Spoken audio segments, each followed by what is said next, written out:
सबसे पहले आप सभी को नववर्ष का हार्दिक शुभकामनाएं। आपका दिन शुभ हो, यानी 2024 आपके लिए मंगलमय हो, यही कामना करते हुए वीडियो की शुरुआत करते हैं। तो फ्रेंड्स, अब 1 जनवरी 2024 से ई श्रम कार्ड योजना के माध्यम से मिलेंगे आपको 2 लाख रुपए। और ये कैसे मिलेंगे, साथ ही साथ एक एक हज़ार रुपये आपके खाते में जो आने वाला है, ये कैसे मिलेगा, ये सारा कुछ आज इस वीडियो में बात करेंगे। पेंशन के बारे में बात करेंगे, बहुत सारी योजनाओं के बारे में बात करेंगे। ई श्रम कार्ड योजना के माध्यम से बहुत सारे सरकार ने आपको बेनिफिट देने जा रही है। तो इसी तरह से अगर हम बात करते हैं तो देश भर में 38 करोड़ कामगारों को लाभ मिलेगा। इस पोर्टल पर रजिस्ट्रेशन करवाना पड़ता है, यानी ई श्रम कार्ड। ई श्रम कार्ड का मतलब अगर हम समझते हैं तो एक प्रकार का ऐसा कार्ड है जो गवर्नमेंट डाटा इकट्ठा कर रही है कि जो भी कामगार हैं, रेहड़ी पटरी वाले हैं, जो असंगठित क्षेत्रों में काम करते हैं। असंगठित क्षेत्र का मतलब वह क्षेत्र जहां पर रोजाना दिहाड़ी पर काम करते हैं लोग, उन लोगों का डाटा इकट्ठा कर रही है। ये डाटा इसलिए इकट्ठा कर रही है कि आने वाले समय में किसी भी प्रकार की अगर योजना देना हो या किसी प्रकार का लाभ उनको प्रोवाइड कराना हो, तो जिनके पास ई श्रम कार्ड है उन्हीं को ये मिलेगा, अदरवाइज किसी को नहीं मिलेगा। तो अगर आपके पास ई श्रम कार्ड नहीं है तो ई श्रम कार्ड बनवा लें। बहुत सारे लोगों ने बनवा लिया है और इसी दौरान बहुत सारे लोगों के खाते में, अकाउंट में पैसे भी भेजे गए थे। जैसे कि लॉकडाउन लगा था, उस समय आपको 500 या 1000 रुपये की किस्तें भी सरकार ने प्रोवाइड की थी। तो ई श्रम कार्ड का मेन मोटिव ये है कि आप अपने जो कि कार्ड के माध्यम से ये आपको सरकार को पता रहेगा कि हमारे पास इतने लोग हैं जो कि काम नहीं है इनके पास। अगर किसी प्रकार की भुखमरी आती है, किसी प्रकार की बीमारी आती है, जैसे कोरोना काल में आया था, लॉकडाउन लगा था, तो उस दौरान लोगों के अकाउंट में पैसे भेजे गए थे। तो इसी प्रकार से ये डाटा अपने पास रखें कि आने वाले समय में कभी भी किसी समस्या का सामना करना पड़े तो यहाँ पे इन लोगों की मदद की जा सके। ठीक है फ्रेंड्स, तो अगर आपके पास ई श्रम कार्ड नहीं है तो ई श्रम कार्ड जरूर बनवा लें। सरकार ने ताज़ा आंकड़ों में बताया था कि जब ये ई श्रम कार्ड शुरू हुआ था तो उस समय 100 दिनों में लगभग 11 करोड़ श्रमिकों ने पंजीकरण करा लिया था। इसके तहत सरकार आपको लाभार्थियों को 2 लाख तक का बीमा भी दे रही है। यानी अगर किसी प्रकार का किसी भी मजदूर का या किसी भी व्यक्ति का एक्सीडेंट हो जाता है और उसकी डेथ हो जाती है तो यहाँ पे 2 लाख आपको प्रोवाइड करा रही है। 2 लाख आपको प्रोवाइड करा रही है सरकार। साथ ही साथ अगर जैसे कि एक्सीडेंट हुआ, उसमें आपके आंशिक रूप से हुआ, हाथ पैर में चोट आई है या किसी प्रकार की, तो यहाँ पे आपको मृत्यु नहीं होती, तो वहाँ पे 1 लाख तक का आपको यहाँ पे जो कि बीमा कवर कर रही है। लेकिन अगर आपके पास ई श्रम कार्ड होगा तभी ये सुविधा आपको मिलने वाली है, अदरवाइज ये सुविधा नहीं मिलने वाली है। अगर आपने ई श्रम कार्ड नहीं बनवाया है तो जाके साइबर कैफ़े पे या जनसेवा केंद्र पर इसको ज़रूर बनवा लें। तो ये नया साल का तोहफा है जो कि आगे आने वाले समय में आपको बहुत ही बेनिफिट देने वाला है।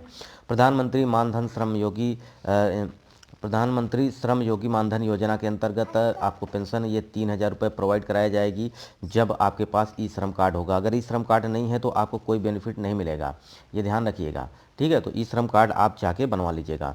दुकानदारों, व्यापारियों, स्वनियोजित व्यक्तियों के लिए एनपीएस, व्यापारियों के लिए भी पेंशन यहाँ पे 3000 प्रोवाइड कराएगी सरकार। अगर आपके ये पास ये अगर पैन कार्ड या और आपके पास ये ई श्रम कार्ड है तो। प्रधानमंत्री जीवन ज्योति बीमा योजना, इसमें आपको 2 लाख रुपए। जैसे कि अगर मैं बात करता हूँ किसानों की, तो सरकार किसानों की राज्य सरकार भी आपको एक्सीडेंटल बीमा देती है। यूपी में अगर बात की जाए तो यहाँ पे 5 लाख रुपए आपको एक्सीडेंटल बीमा देती है। यानी किसी भी किसान की एक्सीडेंट से मृत्यु हो जाती है तो उस दौरान आपको 5 लाख रुपए प्रोवाइड कराए जाएंगे। अब जो ये आपका हाईवे बना हुआ है, इसी हाईवे पर अगर किसी भी व्यक्ति की मृत्यु होती है तो उसका अगर अकाउंट है, यानी आपका बैंक अकाउंट है, आपके पास ई श्रम कार्ड है, तो आपको 5 लाख रुपए यहाँ पे सरकार आपको प्रोवाइड कराएगी। अदरवाइज अगर आपके पास ये कार्ड नहीं होगा तो आप किसी भी योजना का लाभ नहीं ले पाएंगे। तो सबसे महत्वपूर्ण चीज़ है कि आप डॉक्यूमेंट बनवा लीजिए। डॉक्यूमेंट बनवाने में आपको सिर्फ 10 रुपये, 5 रुपये या 50 रुपये लगेंगे, इससे ज़्यादा कुछ भी नहीं लगेगा। लेकिन आने वाले समय में इम्पैक्ट बहुत ज़्यादा है, बहुत लंबा है। खुदा न खास्ता किसी के साथ गलत हो जाए तो यहाँ पे आपको बेनिफिट आपके परिवार को मिल जाएगा। तो प्रधानमंत्री सुरक्षा बीमा योजना के अंतर्गत अभी आपको 2 लाख प्रोवाइड कराए जाएंगे। तो अगर आपकी श्रम कार्ड है तो पैसे की हो सकती है बरसाते, अगर नहीं है तो आपको प्रॉब्लम हो सकती है। अटल पेंशन योजना के अंतर्गत अगर बात की जाए तो 1000 से 5000 तक की पेंशन का प्रावधान है जो कि आपको मिल सकता है। जैसे कि बहुत सारे लोग पीएफ कटता है, जिनका जो प्राइवेट कंपनियों में काम करते हैं उनका पीएफ कटता है, वो आपका क्या होता है कि आपके 10 साल तक अगर आपने पैसे नहीं निकाले हैं तो उस पैसों में से आपका 70% तो आपको वापस मिल जाता है, लेकिन 30% आपको नहीं मिलता। वो 30% आपका पेंशन बन जाता है और इन पेंशन के माध्यम से जोड़कर सरकार आपको और प्रोवाइड करा रही है। तो प्रधानमंत्री आवास योजना के अंतर्गत 1.2 लाख रुपए की सहायता और पहाड़ी क्षेत्रों में 1.3 लाख की यहाँ पे सहायता प्रोवाइड करा रही है सरकार। तो ई श्रम कार्ड होना बहुत ज़रूरी है। तो राष्ट्रीय सामाजिक सहायता कार्यक्रम 300 रुपये से 500 और 1000 रुपये से 3000 तक आपको यहाँ पे सामाजिक सहायता भी प्रोवाइड कर रही है। अब सरकार ने ये भी शुरू किया था कि जो लोग बेरोजगार हैं, बेरोजगारी भत्ता उनको प्रोवाइड कराई थी सरकार, राज्य सरकार ने भी, केंद्र सरकार ने भी। तो ये क्यों प्रोवाइड करा रही है? क्योंकि लोगों के पास अगर सरकार, सबसे पहले आपके पास कॉन्स्टिट्यूशन में ये भी है कि आपको रोजगार देगी, यानी आपके संविधान में ये प्रावधान है कि हर एक व्यक्ति को सरकार रोजगार देगी, ये उसका कर्तव्य है। ठीक है, तो इसी को ध्यान में रखते हुए यहाँ देखिए, अगर हम बात करें तो मनरेगा स्टार्ट किया। मनरेगा में 100 दिन की गारंटी योजना देती है आपको काम करने का। तो सरकार आपको ये सुनिश्चित करेगी कि आपको काम किस प्रकार का देना है। अगर आपकी ई श्रम कार्ड है, आप उसमें क्वालिफिकेशन वगैरह भी उसमें पूछता है, तो अगर उसमें उसी अनुसार आपका कोई भी काम होता है तो वो आपको प्रोवाइड कराएगी, क्योंकि उसकी जिम्मेवारी होती है कि वो आपको काम दे।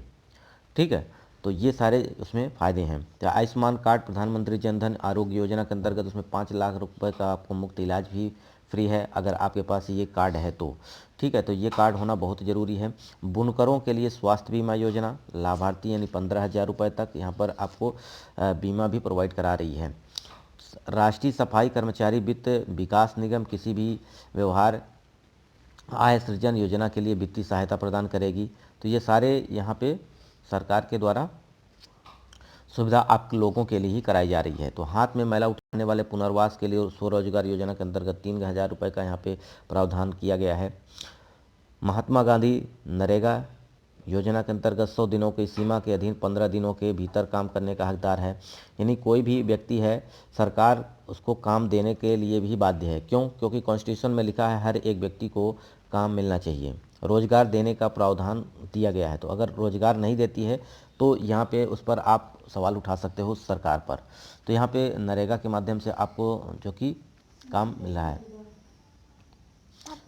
अब बात करते हैं प्रधानमंत्री स्वनिधि योजना के अंतर्गत 10,000 रुपये तक का कार्यशील पूंजी आपको ऋण प्रदान करती है। तो ये सारे प्रावधान हैं जो कि गवर्नमेंट आपको प्रोवाइड कर रही है। तो सबसे महत्वपूर्ण चीज़ ये है कि आप अपना ई श्रम कार्ड बनवा लें। प्रधानमंत्री कौशल विकास योजना, कौशल प्रशिक्षण एवं प्रमाणन के लिए युवाओं में सहायता प्रदान करने के लिए यहाँ पे ई श्रम कार्ड होना जरूरी है, क्योंकि ई श्रम कार्ड के माध्यम से कौशल विकास योजना, बहुत सारी योजनाएं गवर्नमेंट जो लॉन्च करती है, बच्चों को सिखाती है कि टेक्नोलॉजी से संबंधित जोड़ती है, उनको काम सिखाती है। तो काम सीख कर आप अपना खुद का रोजगार भी शुरू कर सकते हैं। इस तरह के बहुत सारे कार्यक्रम गवर्नमेंट जो कि शुरू कर रही है। तो फ्रेंड्स, ये सारे आपके लिए अपडेट हैं। अगर आपने अभी तक ई श्रम कार्ड नहीं बनवाया है तो जाके बनवा लीजिए, अदरवाइज़ ये सारे बेनिफिट्स जो मिलने वाले हैं आपको नहीं मिलेंगे। तो आशा करते हैं ये बात आपको समझ में आ गई होगी। इसके अलावा आपके मन में कोई प्रश्न है जिसे आप जानना चाहते हैं तो आप कमेंट कर दीजिएगा, इस पर मैं आपको वीडियो प्रोवाइड कर दूंगा। वीडियो यहीं समाप्त करते हैं। नमस्कार।